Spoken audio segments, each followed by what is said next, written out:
Understanding Emma.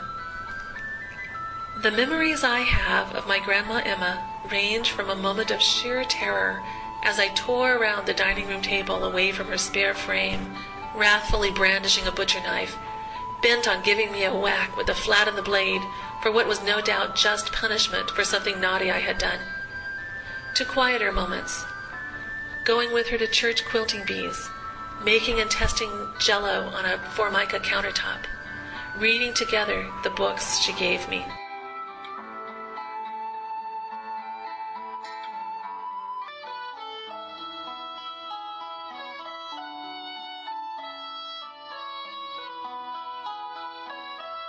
Hers was a typical life in Oklahoma during the early 1900s. Large family on small pieces of land barely making do. Devoutly evangelical Christian, insular, without educational opportunities. What in all of this ordinariness could have prepared her for the trials and tragedies she would face for much of her adult life? What gave her the courage and endurance to become the triumphant woman whose last words were written to give some of that strength to others?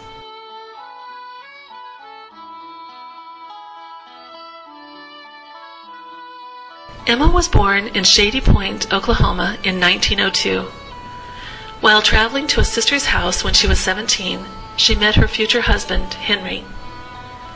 In her journal, she records her first impressions of the man she would love fiercely until her death in 1975. I first seen Henry McLean as he boarded a train in Panama, Oklahoma.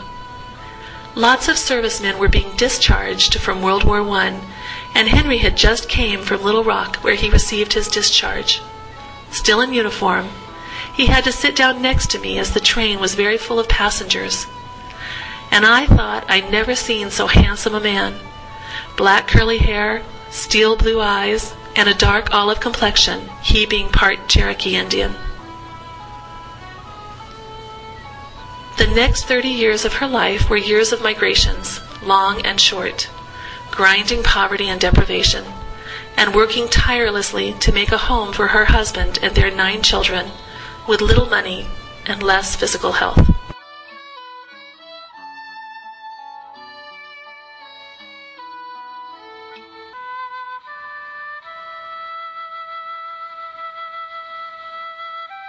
One of the most difficult times in Emma's life was the death of her son Donald. We got a babysitter and went to town to buy our children Christmas gifts. We got the girls a big doll each, and our precious little boy, who was 21 months old, a little kitty car.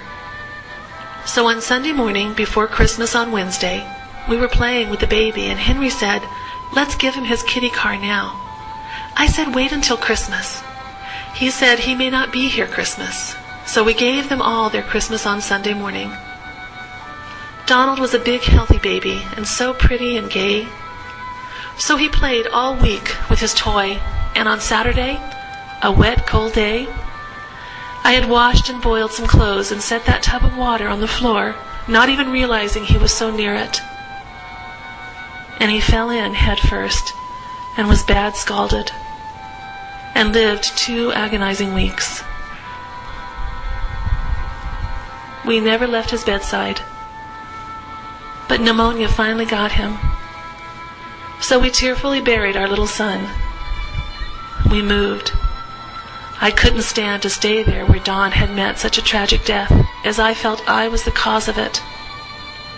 And I almost went under, but God sustained me and gave me strength and a sound mind. Her searing sense of responsibility and guilt for her son's death would haunt her for the rest of her life.